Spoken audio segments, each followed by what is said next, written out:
Hello, everybody, and welcome to another episode of Interabang Chats. I'm Ishita Kent. I'm the marketing coordinator here, and I'm excited for a great chat with Amitha Knight and Sandhya Prabhat, who are the author and illustrator, respectively, of the children's book Usha and the Big Digger. Amitha, Sandhya, thanks so much for being here with us. Thank you. It's our pleasure. And happy Diwali.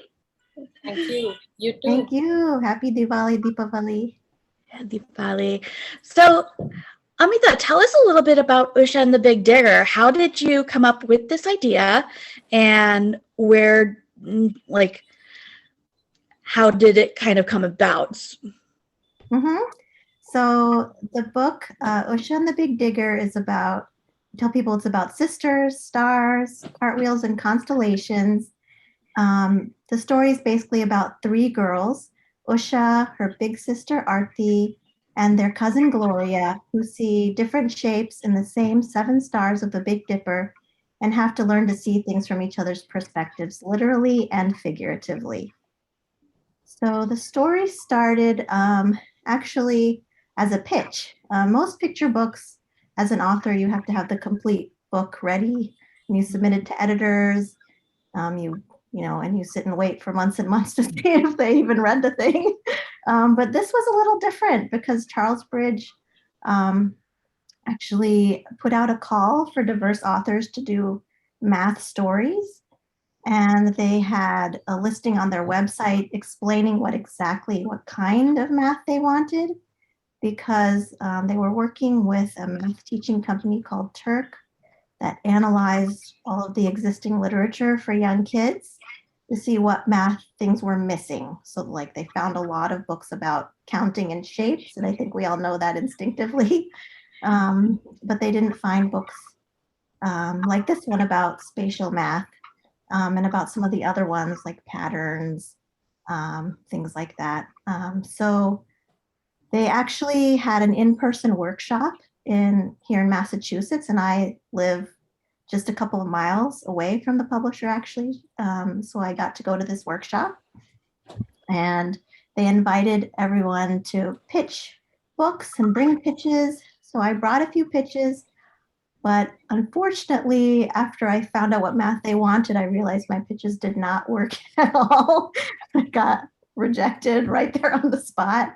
But they gave us their emails, and so I emailed them 3 more pitches, and they accepted one of them, and we worked on it together. So I was working on another book. I have a fantasy novel that I've been working on for a long time, but I'd done a lot of research into astronomy and astrology, and so that was kind of on my mind when I wrote this. And so that's kind of how it developed. We worked on it over several months. I did many rewrites and drafts. The first version had Usha's parents taking a big role, and eventually I got rid of the parents, and there was a birthday party. There were all kinds of things, but we worked together and got it down to where it is now. Yeah. And then Sandhya, how did you get attached to the project? First of all, I just want to say this is the first time that through you, I'm seeing Amitha over video, and I couldn't be more excited because we've been in touch and I've been working with her words, and I'm so thrilled to finally be talking to her here. So thank you for giving us that chance. Yeah. So nice. So how did I get into this? Thank you for sharing your story. I had no idea that it was such a long journey to come to the story, because the point at which I knew Usha was when it was a complete story already. And the publishers wrote to me saying, hey, we have this story and we thought that your illustrations might work as a good fit. And I read it, and it was nothing like I've ever read before, because it was a combination of things that it's so crazy to put together, but it makes such a beautiful story, especially the cartwheeling part, which is so random, but it plays such a huge role in the story now. I've always been fascinated by how that might have come into the story. Do you have a story for that?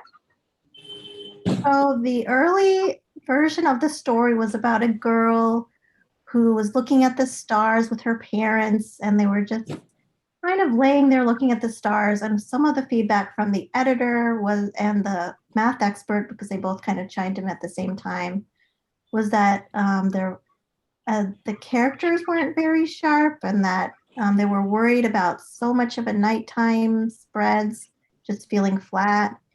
And I was revising this while I was at my kids' gymnastics class. And so I think that's how it all came together. I was like, maybe she's doing cartwheels because that, her position has to change. I had talked about, maybe she had stars on her ceiling and she was, turning on her carpet looking at it. And then, I don't know, I saw my kids bouncing around. I was like, okay, kids are not outside laying on the grass quietly. They're, around. No, that's why I really like it, because I see my daughter now. She's just 1.5, and it's no more just theory for me. I see a kid right in front of me, and this all makes sense to me. Of course, she's cartwheeling, Okay, so yeah, that's how I took on the book, because I just fell in love with the story, and I said I'd be happy to work on it, and we worked on it for many, many months.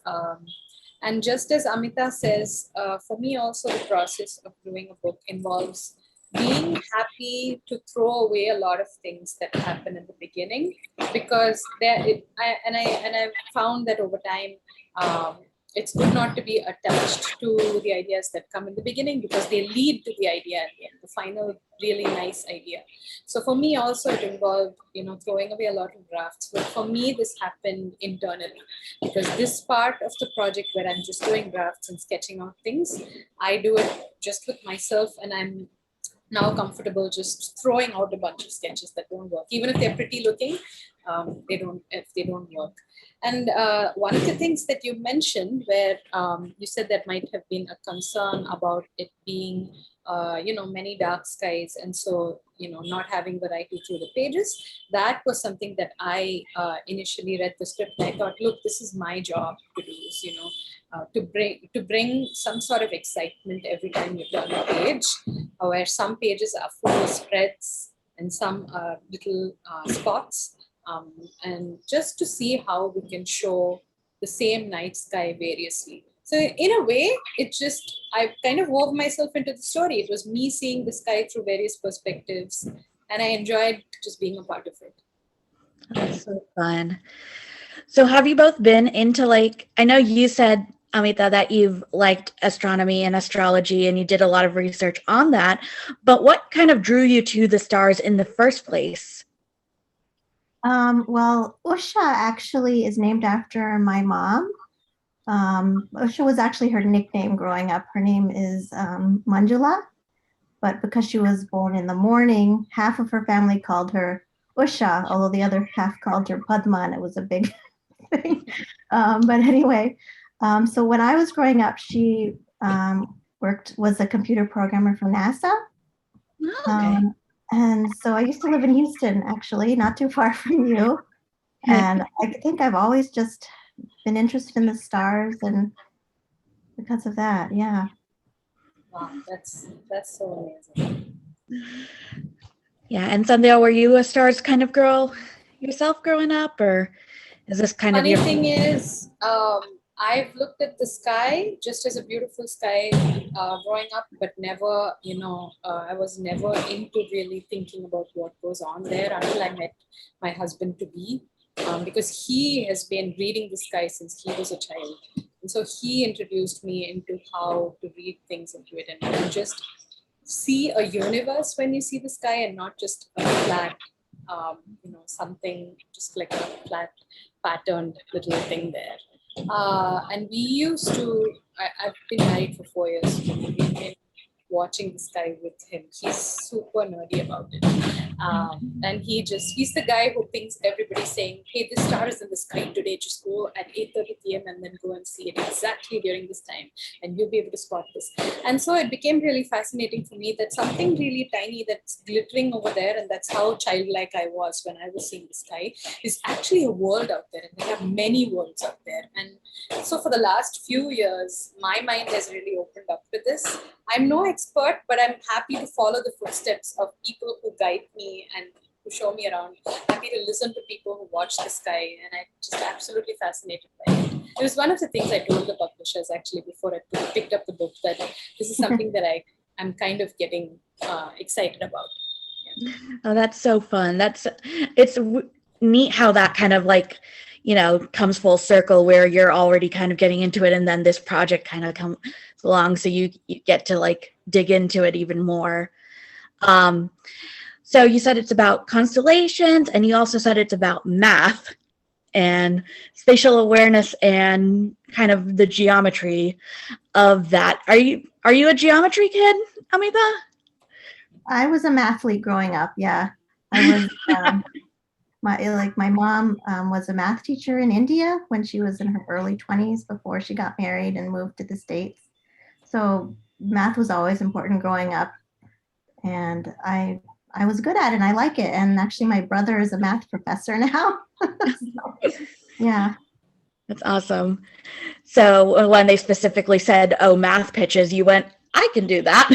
Yeah, and then actually when they rejected my pitches in person, I was like, no, I'm a math person. No, you don't understand. I can do this. I can come up with something they'll like. Yeah. Yeah. And then Sandhya, were you like a math person, or did you always kind of get more drawn to the arts, or are you more of both? Funnily enough, I liked math a lot, actually. I worked really hard in my math papers because I wanted to be good at it. I never really got into it in the sense that I was always more inclined towards being artistic. But I do use a lot of math in what I do, in the sense that I animate a lot. And my interest in physics and maths really helped me to make movements, either realistic or not realistic. So when we animate, we need to look at the volume of something, the density of something, the speed of something, and what impact it might have when it collides into something, when it jumps, and so on. So even if you're just looking at a mouse jumping on the screen, the mouse has volume, shape, and weight, and it behaves in a certain manner. And so my interest in math and physics kind of came together over here. But no, I'm not a scientist. I'm not a math nerd at all. But I just use that here. Yeah. So you said you're into animation. How do you take sort of the motion and the movement that you do in animation and translate that to, 2D flat, well, not flat, but you give life to 2D illustrations? Oh, that's a cool question. The kind of animation I do is actually only hand-drawn animation, so I don't do the 3D stuff. And I draw every frame or every alternate frame. So when you see a second of an animated clip on screen, that's actually 12 drawings that's moving. And so 12 painted drawings. So essentially what I'm doing is I'm creating 12 illustrations that move. I studied animation first because I was into storytelling from the filmmaking point of view. And then I've moved more into illustration only over the last couple of years, actually, I would say, because I started doing more books. And you're right that my animation influences my illustration a lot, because there's a certain way that I approach characters and the design of characters, where I see if they're movable when I draw them. So if I were to rotate this character, how would she look? If I were to move her up and down, how would she look, and so on. So there's a certain way that we study this in animation that super helps my illustration. And I don't know if that's something that's specific to somebody who animates, but so I like looking at that. And the other thing that's really helped me is I always like to imagine a page as a screen, or of either a monitor or a TV or so on, and that actually makes it less scary for me. A page is super scary for me, but somehow envisioning it as a frame or a screen is not, and thinking of it as a part, a frozen piece of an animation is not as scary to me as thinking of it as an illustration.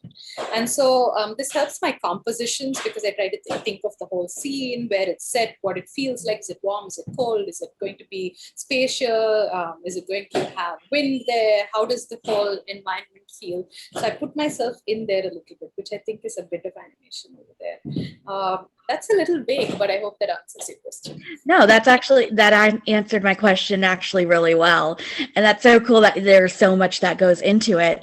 So when you and Amitha were working together on Usha and the Big Digger, where did like the illustrations come from? Like, Amitha, were you saying like, oh, I want this, or were you kind of letting Sandhya run free with that?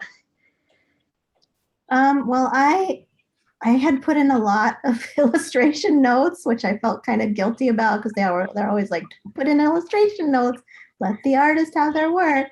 But like one thing, when I wrote it, I didn't know who the illustrator was going to be. I didn't know if they would find an Indian illustrator. So I like the beginning of it. I don't know if they showed it to you, but I had a long explanation about, because the actual text doesn't say that they're Indian, doesn't say that that Gloria is a biracial cousin. So I basically explained all of that and was like, look, this is, my characters, the words aren't Indian. It's not, a teaching culture book, but they are Indian Americans. Their homes will have Indian things. They may or may not wear Indian clothes. And I kind of went into all of that. In addition to just explaining the math part of the book, like how they were laying, like what angles they were lying respective to each other, that kind of thing. Mm-hmm. No, I really enjoyed that. That note was super, super helpful.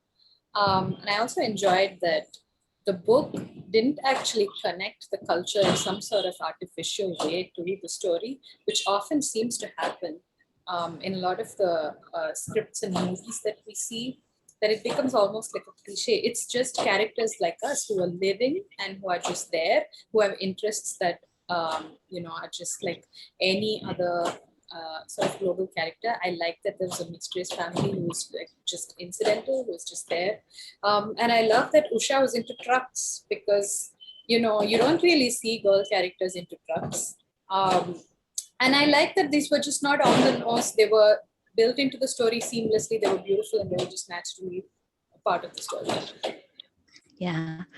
So now that you're mentioning Usha and her love of trucks and things, talk to me about Usha. Like, how did she develop? How did you write her over time? Like, yeah, where did she start? Where did she end up?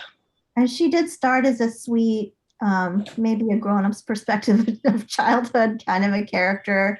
But I think while I was kind of brainstorming different constellation ideas, the digger and the dipper, kind of that wordplay, was one of the things that I came up with, and the editor really liked that, and I liked that the wordplay was there. Mm-hmm. And it did sort of occur to me that this is a girl doing trucks, and that is unusual for picture books.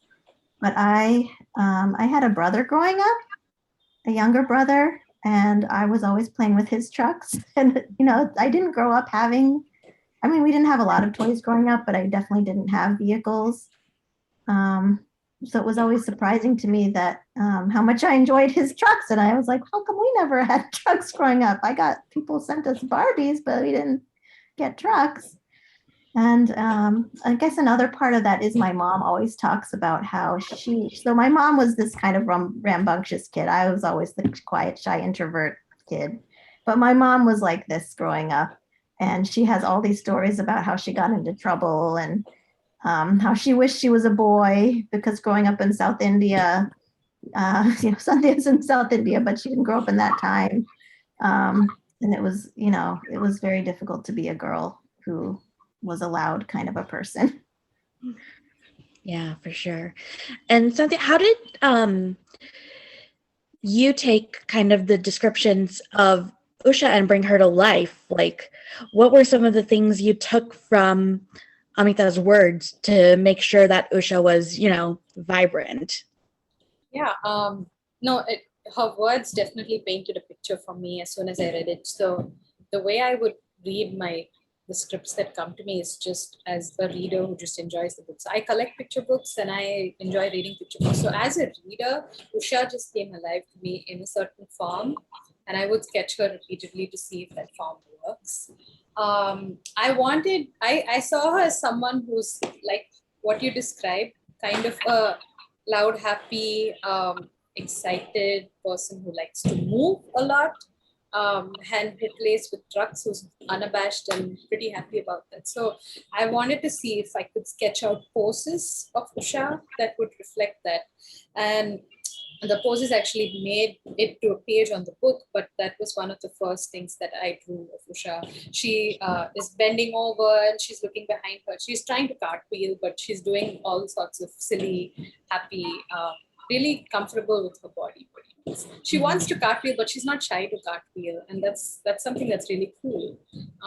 So I tried to bring that in. And the second thing that I like is I thought it might be fun to have her hair feel a little bouncy, and just because she's moving all around the page and she's like rotating everywhere. Oh, that's the page. Yeah.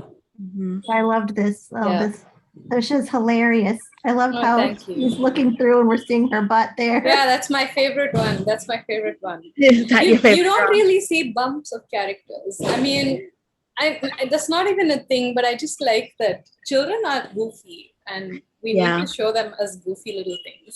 Yeah. Yeah, so I like that she had this little ponytail on her head that would bounce around as she moves around, and she doesn't care if it's sloppy or whatever. So yeah, I just had great fun with that page, and that was the first page that gave me Usha, and then I showed it to them and said, "Does this work? And if it works, then I can do the rest of the pages in this manner." So I usually give the publishers and the author a sample page to look at, something that might be from the middle of the book or the beginning of the book, something that might not even be in the book, but something that captures the essence for me, and then see if that works for them. Yeah, I'm gonna see. Like it was something similar to this, what she had shown us, and This is I the mean, first. I immediately loved. You know, each character has their own personality. They have their own hairdo. They have their own outfit.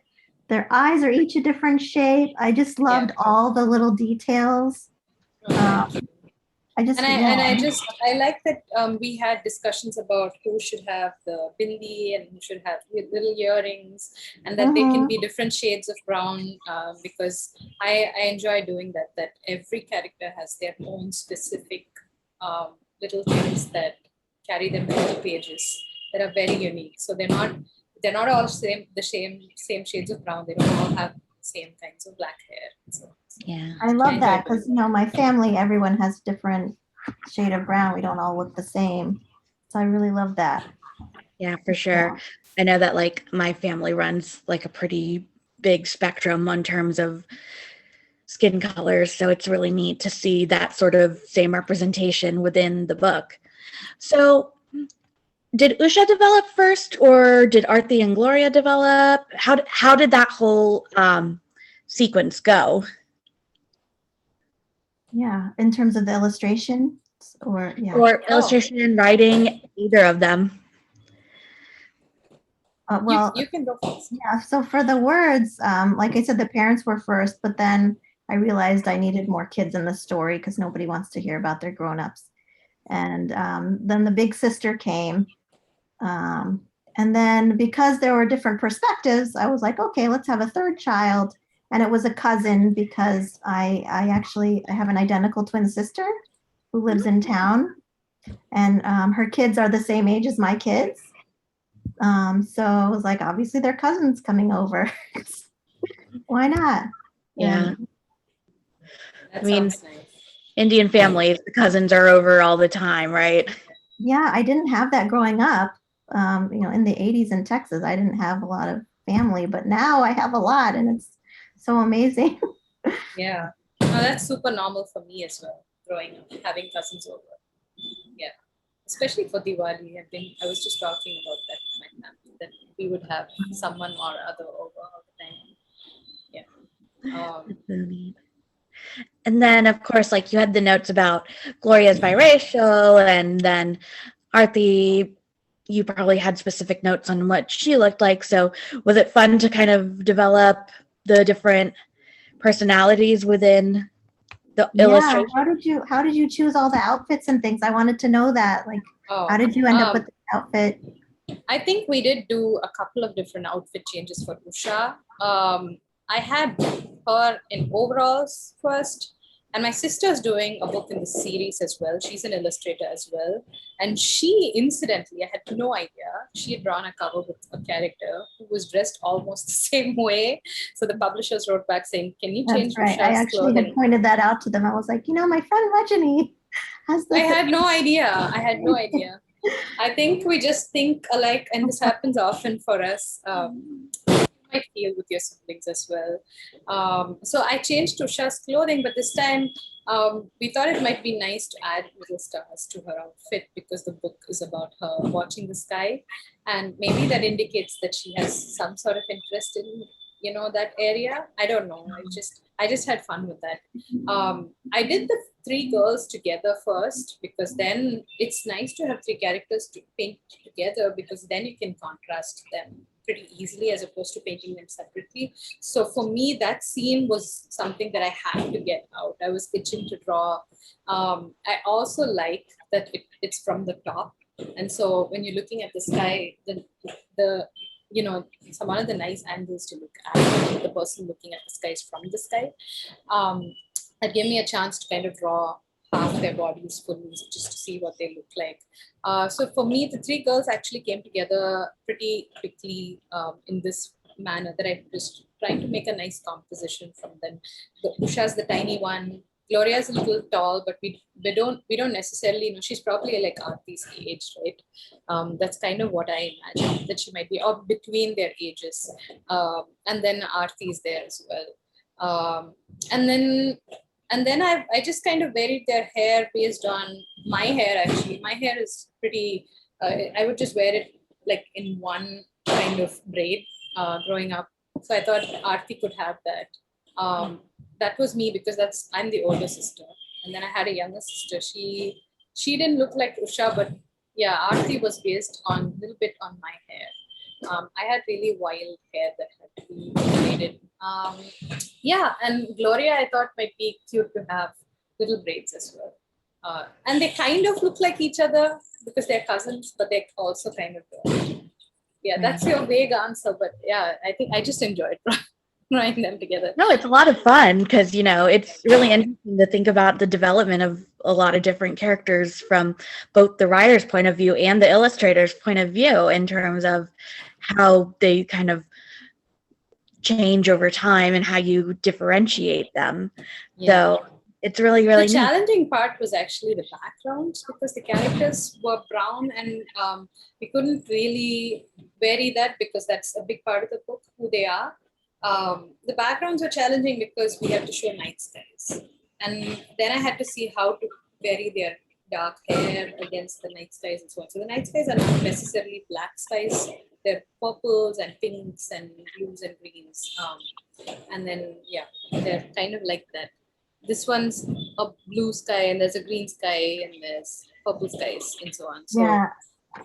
So lovely. I like that their eyes were like bright, just like the stars. The stars are the brightest part of the book, and then their eyes also light up the same way. Yeah, and my kids love the large eye thing, so they were instantly drawn to this. Oh, that's so cool. Yeah, they like that style. It's a style right now. It's like the big eyes. I think it's a little bit out of, like the Japanese style anime has, influenced that a lot within Western animation. Yeah, so I love big eyes. I've been drawing them forever. I don't really draw dot eyes because I don't know how to do expressions with them, but I like big eyes. They're easy to make expressions with. I mean, eyes are just an easy way to express emotion and show how people are feeling and stuff. I think I'm remembering, I think I was watching an interview with one of the animators of Finding Nemo or something, and they were like, how do I get this, fish to show emotion? So they added eyelids to the fish so that they could show more emotions because they want their eyes to be more expressive. And they say that that's one of the first things that connects children to characters' eyes, small or big, but just how eyes look. Yeah. I didn't know that. That's really neat. So, Amitha, tell me a little bit about like your interest in like diverse, you said you got this pitch because Charles Bridge was reaching out doing diverse kids lit sort of stuff. Has this always been an area of interest for you in terms of more desi representation among kids lit? Yeah, so I was always writing stories growing up, but the first book that I really started writing seriously was a middle grade fantasy novel, um, and I think it was just always important to me to have brown characters. Because growing up there were no characters that were brown skinned. That I didn't have even one book that was about an Indian American kid even.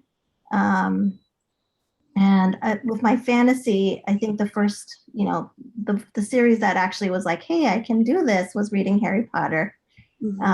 Everyone has complicated feelings about Harry Potter now, but at the time, I loved Harry Potter, and I was like, I'm going to write an Indian Harry Potter book, not knowing, of course, that actually an author had done that and published it, and I just never found it because that's how publishing is. So I was very naive in the beginning. I was like, oh, there's no books like this, so I'm going to write these books. And then as the years went by and the rejections were, I was lucky to find an agent early on. After I co-wrote it with my sister actually. But we did not get responses from publishers, like not even rejection letters. And with my second agent, we started to get a couple of rejections, but they were all very vague kind of things. And then We Need Diverse Books started. And, they started having statistics that were more widely seen. And that's why I was like, oh, wow. And then after We Need Diverse Books started, I started getting answers from publishers. That's when I actually started getting responses. And I ended up volunteering for We Need Diverse Books and getting to know a lot more diverse creators and seeing how many people had been, sitting there with their waiting on things. And I don't know, I guess it was a point of anger for me, just knowing that all these writers and authors were out there. And I just never saw their books on my shelves and didn't know how to find them, without doing a lot of digging and background work. And so my role there was I was the social media manager.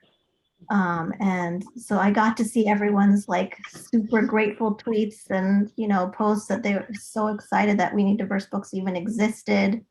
So kind of my thinking kind of evolved a lot around that. I had a lot of angst about the fact that this is like a casual diversity book. Like I actually did try my best to try and fit in something. Like the first versions, I named some of the stars, but the names of the stars are very long. So for a picture book, it wasn't working. And they had some thoughts about how I could include diversity, and that, that didn't work for me. So in the end, we were like, okay, it's fine how it is. This is just how the characters are, and hopefully we'll find an illustrator who can, do the characters justice. So that was kind of a long-winded answer. I hope I answered that. Well, I think it's important that, we don't have forced diversity within the book where it's just, it's a story and it just happens to be, about an Indian American character, and there's, the culture is seeped in it, but it's not forced. Yeah. No, I like that. I really, really like that actually. Because we don't see a book with, for instance, a white character explaining in the book why it's okay for them to be white and having these interests. We don't necessarily see that. And I like that this book just runs with it. Doesn't have explanations. It just says, yeah, this is a family, and then we have these interests, and this is the story. I actually really like that. That's very authentic. It's very true to what you're saying. Yeah. And Sandhya, I was going to ask, if there's not enough literature, if there's, not a ton of representation among authors in terms of diverse authors, I feel like there's even less among illustrators. Is that true? Like, it doesn't even feel like I know that many, non-white illustrators when I'm looking at on the global front, I would say it's true. So a little background about me is that I grew up in India and I moved to the USA only 4 years ago. and my daughter was born there, and so our family is now between both the worlds. And so in India, when I was working, which was almost 8 to 9 years, my Indian network of artists was really large and really huge and very, very strong. And the Indian stories coming out of extremely huge variety never got anywhere on any kind of international platform. They would start here and end here. I think because of reach being difficult, about maybe budgets, because some of the publishers were smaller and so on. And so my network here is strong. I know the huge set of extraordinarily talented Indian friends and creators, and I know they exist. I'm really proud to say that I know they exist, and we're all in together with whatever we do. And then I went to the USA, and I was able to do one title for the UK and one title for the USA in year one, which I was really happy to do. And then I discovered the network of Indian American and Indian UK illustrators, artists, animators, and so on. And in that platform, very, very few have gotten to a stage where they are able to get their work really, really out there to many, many children. So I would say, yes, there's a huge network of artists, but there's very, very little publishers talking to these artists. As Amitha says, I've sent work out for many years and nobody would respond because my work wasn't considered important. And I'm happy to note that now, maybe over the last 3 or 4 years, it feels like everything that we have to say is also important as anything else. All voices being heard is important. Yeah. And I'm happy to note that more of us are able to work with creators all over the world and with creators in India, and the stories are reaching somewhere. Yeah, for sure. I mean, I would say probably in the past few years, there's kind of been this little like mini renaissance of Indian American stories within the children's literature space. I mean, Amitha, why do you think now has been such a like big time for those stories to come out? Yeah, that's a good question. I really do think that people seem excited about diversity right now. We've had, a few imprints that have started up, like Kokila, and there's a few other new imprints coming out. And with Indian Americans specifically, I have been surprised at how excited people have been and how many people are getting published now. Like, I feel like I see so many book deals. And I mean, they have 2 Indian Americans in this series. That's right. Alone. Yeah, I don't know why. That's a good question.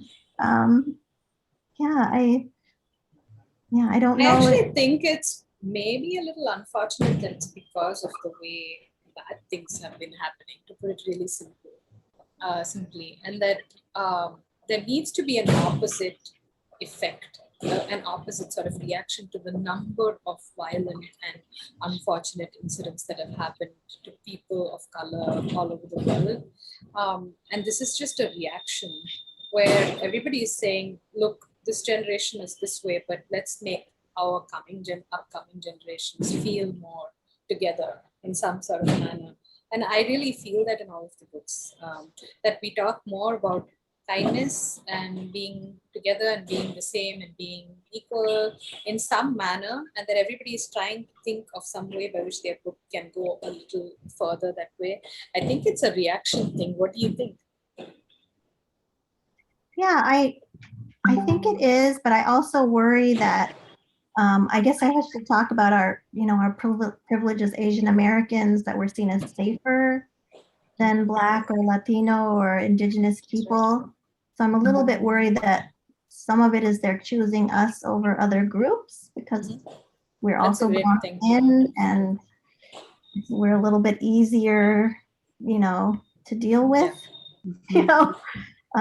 So that's a little bit my fear that might be part of the reason why, we're seeing a lot more South Asian representation, Asian American representation. But, I not as much with, African Americans and Latinx folks. Yeah. So we'll see. I hope that improves. I hope we continue to thrive also. And I hope it's not it's them or them kind of a game.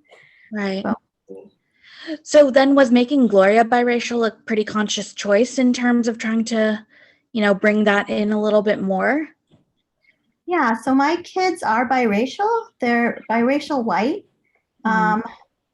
But I kind of felt like this was a diverse series, and it's kind of a hard thing to say this because my family is white and Indian, but I wasn't sure I wanted to include white people in the book. That's I difficult mean, because my kids are half white. My kids are white. But so I wanted to include other people in my community. I do have family members who are biracial and not white. So that was kind of what went through my head. And I had originally thought of Gloria as maybe being Latinx, but I kind of left that up to the illustrator. I was like, maybe she's biracial or multiracial, but she's also Black. And that's kind of my thinking with it. I liked that everybody was brown in the book. Yeah, for sure. I mean, Sandhya, did you have any thoughts when you first got the note that Gloria is biracial? Did you look at that and say, oh, this is where I want to go with it? Or were you just kind of like, okay. I actually think that at that point of time, the publishers indicated that she might be Black Indian, and that I could make either of the parents either. And I was happy to do that because that kind of represents their family in an authentic manner, in whatever manner that Amitha imagined them. And I was happy to do that. I made the mom Black and the dad Indian. Yeah. That's really neat. So, Can you talk about your process doing that? Did you have sensitivity? I don't know if that's a thing with illustration work. It is actually, and I've been drawing a lot of books this year with multicultural characters and multiracial characters. I did a book in parallel with this called "What Is Racism" for Usborne Books, which involved me drawing characters of all races and multicultural characters. It's a lift the flap book, and I do get. All of these books actually have reviewers, sensitivity reviewers, who look at the characters before it gets published. And so you've a board of members who are from different races and cultures, and they examine it from their point of view.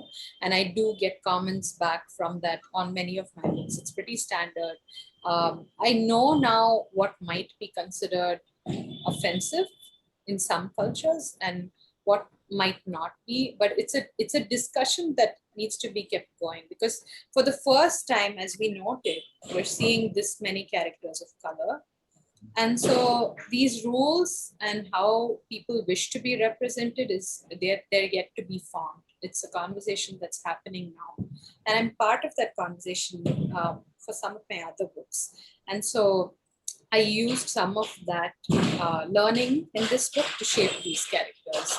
And so I just, for me, it's also pretty standard, but I also look up a lot of biracial families and see how they are and try and sketch them out. I liked this mom character a lot. I just liked her sense of fashion.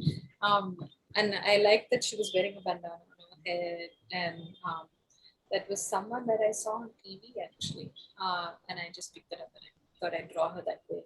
And the dad is just an Indian dad. I know way too many Indian dads for reference. Yeah. big uncle energy. Yeah. Yeah, and having kids who are biracial makes you very aware that these books don't exist. Like I don't see books Because about we've had people comment on that, notice it and comment on that, and single it out of the book, and that really means that it's something to be noted. Yeah. I mean, there probably just aren't enough, diverse kids in literature, let alone sort of people who fall in the in-betweens.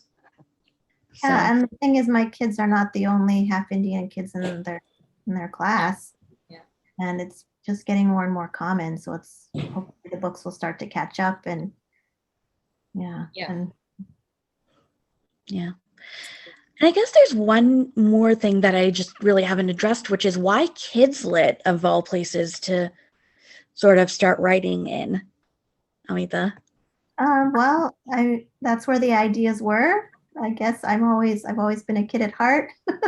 I've written adult stories for myself, but they're not the ones that I feel that I want to continue. You really have to stick with a story for a long time and live with it. And those generally I get bored of it after a while. So I am actually starting to work on a murder mystery with my sister with as an adult. So we'll see. I might be changing my tune, but until wow. now, kids books has been where my heart lies. Yeah. Yeah. And Sandhya, like, how do you go from, your art, what drew you into illustrating for books in terms of art career in general? Um, I I studied animation for my master's degree, and when I was done, I had my friends applying for various jobs. I studied in Singapore. NYU had a campus there at that point of time. They don't anymore, but when we were done, everybody was applying for a job, and I found that I was kind of a master of some trades, jack of some trades, and I just was a little all over the place. And I found a little niche there because I had two professors actually, who were independent artists, who would animate, who would illustrate, who would design for film and so on. And I said, hey, that's the person I want to be, because I want to draw, and I don't know what I want to draw for, and I don't want to restrict myself. So I ended up doing a bit of everything for a few years, and now I know what I'm happy doing, what I'm kind of good at, and what I'm bad at. So I know I'm really bad at graphic design. I'm really bad at doing logos. I'm really bad at anything that's corporate looking and so on. I'm really happy doing fun, happy, colorful things.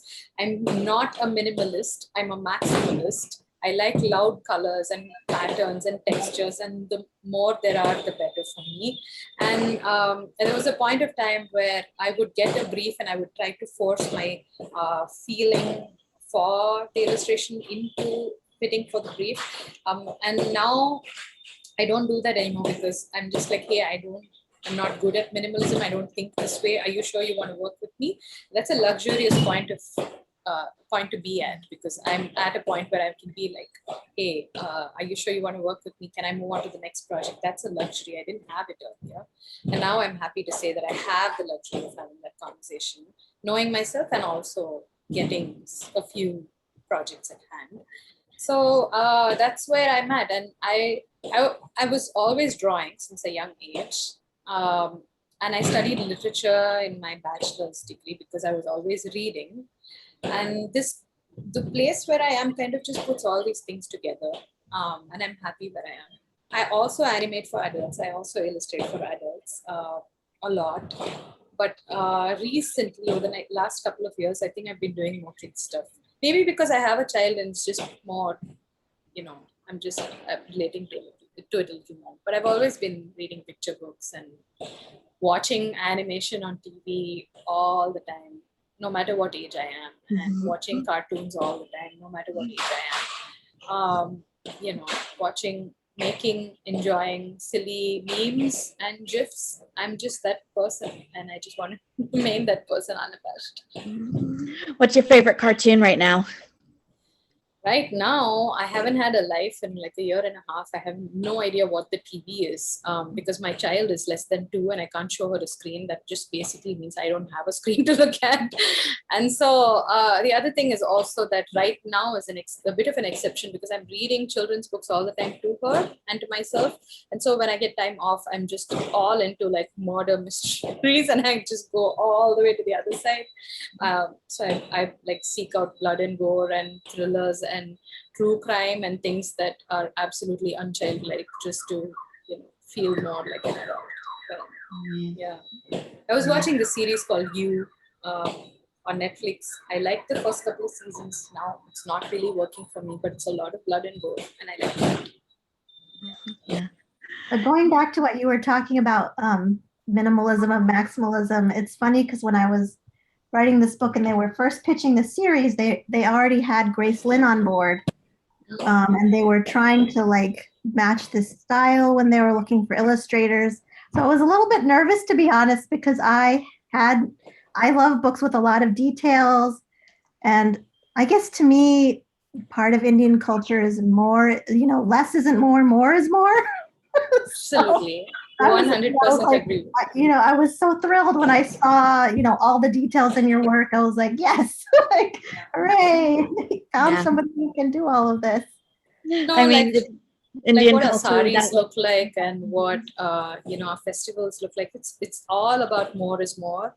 And I feel like globally you don't see books that embrace more is more. I'm constantly getting feedback to cut down, but I've just decided to kind of say, hey, this is something that's kind of me as well.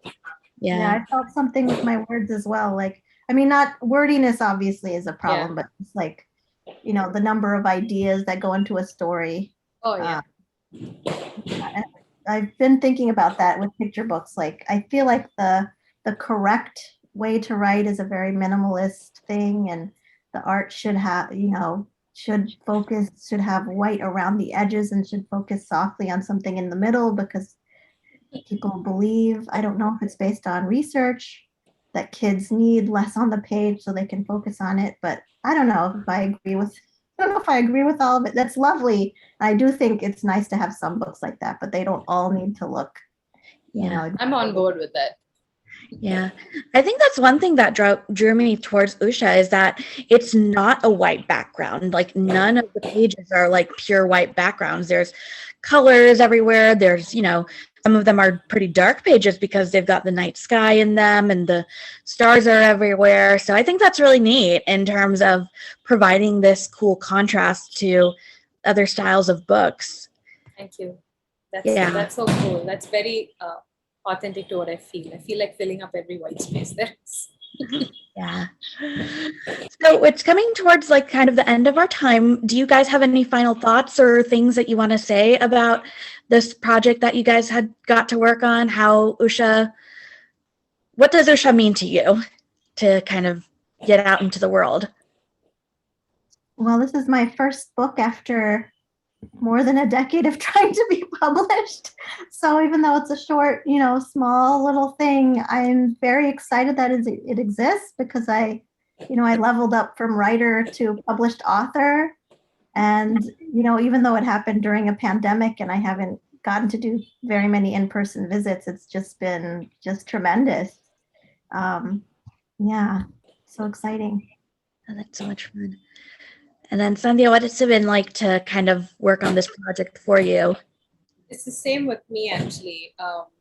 I did a number of books after having given birth, and then my family couldn't visit, and it was just us inside a house and a baby. And if you know what that's like, it's just a lot of monotony. And so for me to cut away from that and just sit with something that's completely unrelated to what's going on in my life for a few hours a day was an absolutely magical experience. I've always had that, but this year specifically, it really helped me to be better as a person in the other part of my life.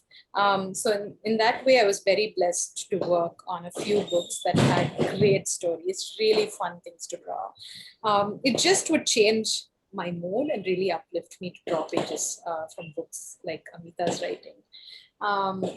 And the other thing is specifically, as I've said over this, specifically as a reader, I've enjoyed Usha so much. I've enjoyed the different kinds of components. And I think it's what you said, which I didn't realize. It's the number of different things that went into making one book. It's trucks and stars and Usha and her sisters and cousins. Why not?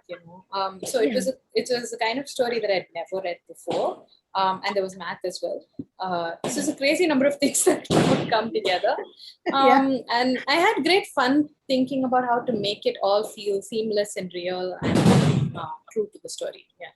That's awesome. So what's coming up? Do you guys have any cool and interesting projects in the works? Anything to look forward to right now? Nothing. I'm always on submission with something, so hopefully something gets picked up. But for now, this is it for right now. I'm happy with it, but we'll see. Yeah, for sure.